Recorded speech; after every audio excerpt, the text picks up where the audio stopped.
नमस्कार, स्वागत है आपका सीएम 24 में।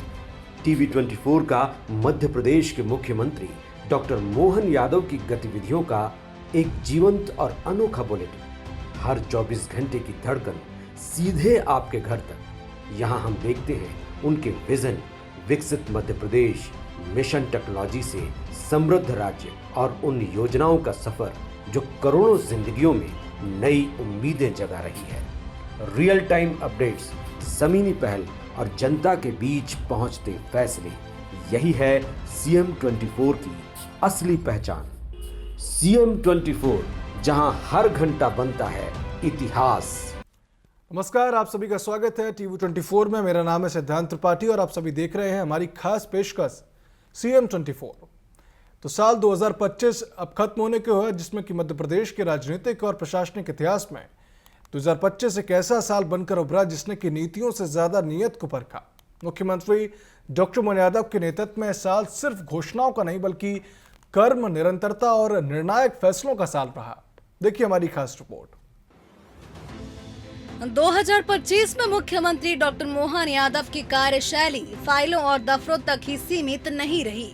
सुबह की प्रशासनिक समीक्षा बैठकों से लेकर देर रात तक योजनाओं की मॉनिटरिंग, लगातार जिलों के दौरे, किसानों के बीच चौपाल और उद्योगपतियों के साथ सीधा संवाद। यह साल मुख्यमंत्री के लिए लगातार चलने वाली प्रशासनिक यात्रा बन गया। उनकी कार्यशैली के 3 साफ स्तंभ रहे: स्पष्ट लक्ष्य, तेज निर्णय और लगातार निगरानी। 2025 को सरकार ने आधिकारिक रूप से उद्योग और रोजगार वर्ष घोषित किया है।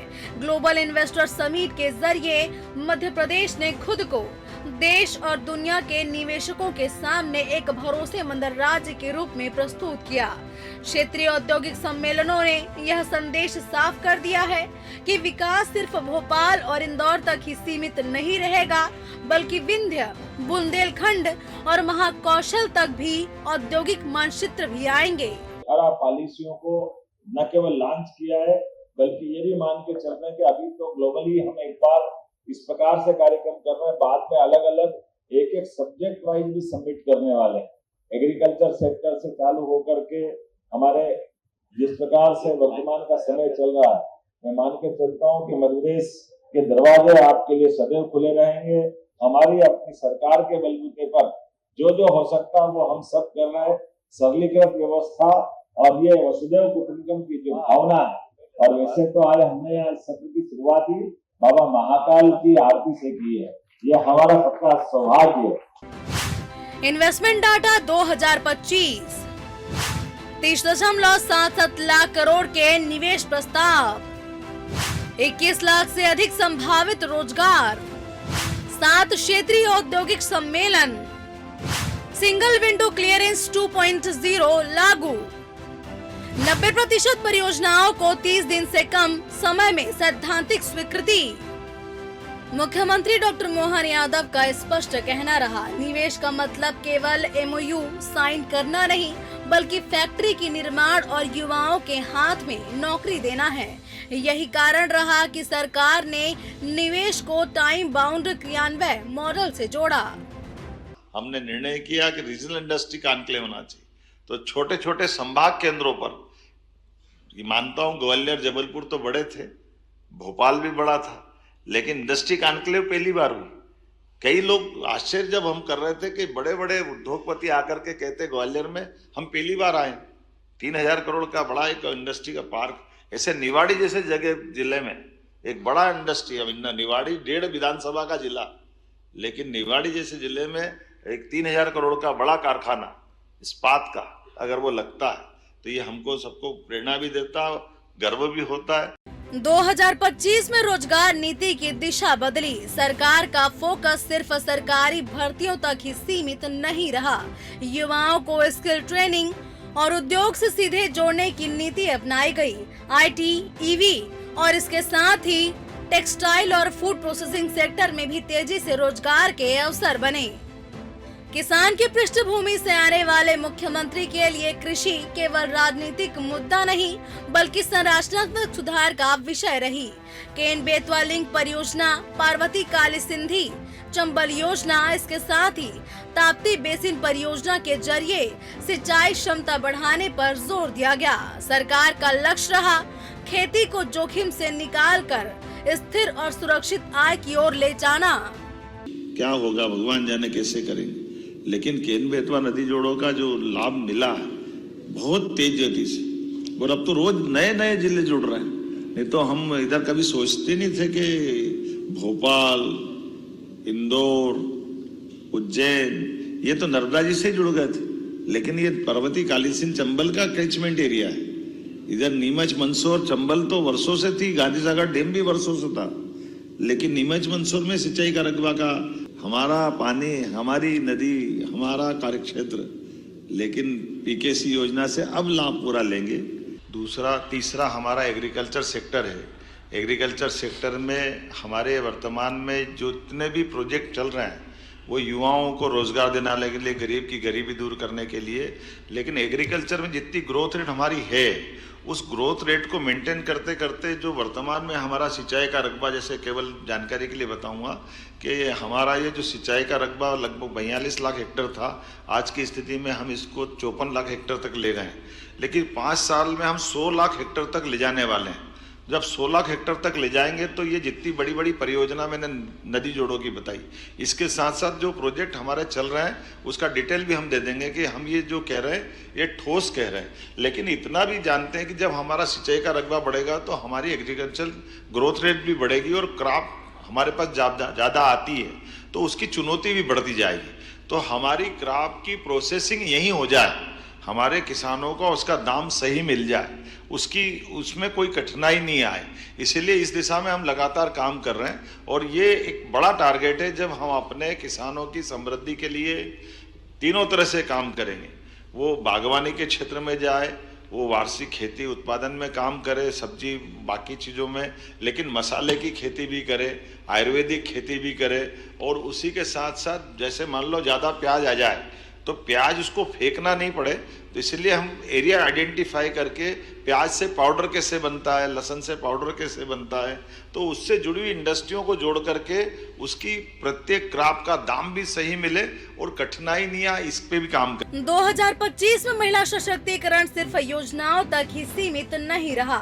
लाडली बहना योजना की निरंतरता, महिला एवं स्व सहायता समूहों को आर्थिक गतिविधियों से जोड़ना और स्वरोजगार को बढ़ावा देना, ये सभी कदम सामाजिक ढांचे को मजबूत करने की दिशा में रहे। स्वास्थ्य क्षेत्र में पीपीपी मॉडल पर मेडिकल कॉलेज, ट्राइबल और दूरस्थ जिलों तक स्वास्थ्य सुविधाओं का विस्तार किया गया।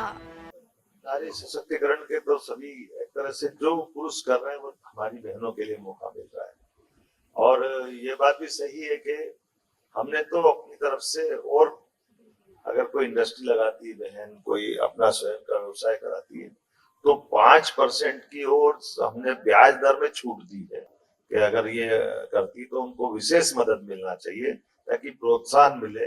हमारी रजिस्ट्रियों की पंजीयन हो रहा है अगर प्रॉपर्टी की, तो प्रॉपर्टी की पंजीयन में अगर पुरुष के लिए अगर 5% या 7% लग रहा है तो 2% बहनों के लिए और कम कर दिया। 2025 में मध्य प्रदेश को आधिकारिक रूप से नक्सल मुक्त घोषित किया गया।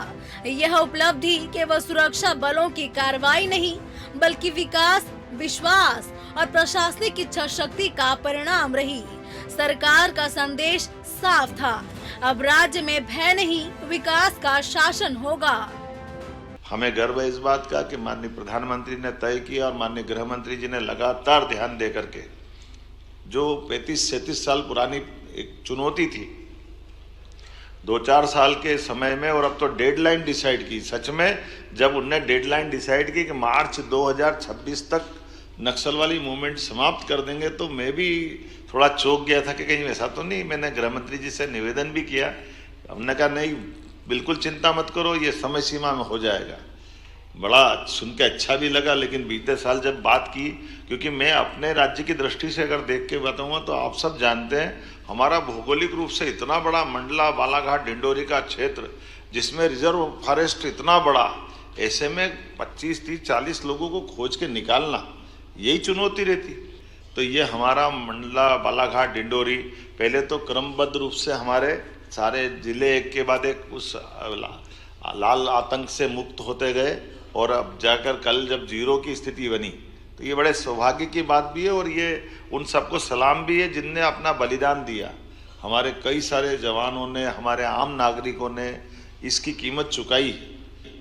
इसलिए हमने कहा कि एक साल के अंदर 10 दुर्दांत आतंकवादियों के समान या नक्सलाइटों को हमने ढेर किया मैदान में, और ये संदेश दिया कि आप अगर लड़ना चाहते हो तो हमारा पुलिस फोर्स आपसे निपटने में सक्षम है, और अगर आप सरेंडर करोगे तो पुनर्वास पॉलिसी में हम आपके लिए वो व्यवस्था कर सकते हैं। मुख्यमंत्री डॉक्टर मोहन यादव ने विकास को संस्कृति से अलग नहीं किया। धार्मिक और सांस्कृतिक पर्यटन, फिल्म, टूरिज्म, हेरिटेज सर्किट, इसके साथ ही आधुनिक इंफ्रास्ट्रक्चर, इन सब का संतुलन उनकी कार्यशैली की पहचान बना।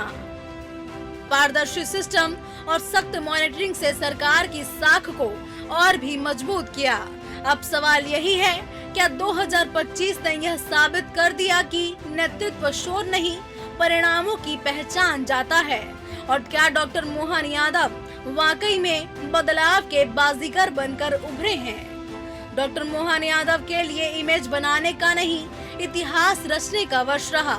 एक मुख्यमंत्री जिसने यह सब दिखाया कि नेतृत्व की असली पहचान कर्म और निर्णय से होती है। Bureau report, TV 24 news, Bhopal. हमारे इस खास प्रोग्राम CM 24 में फिलहाल इतना ही। आप देखते रहिए TV 24।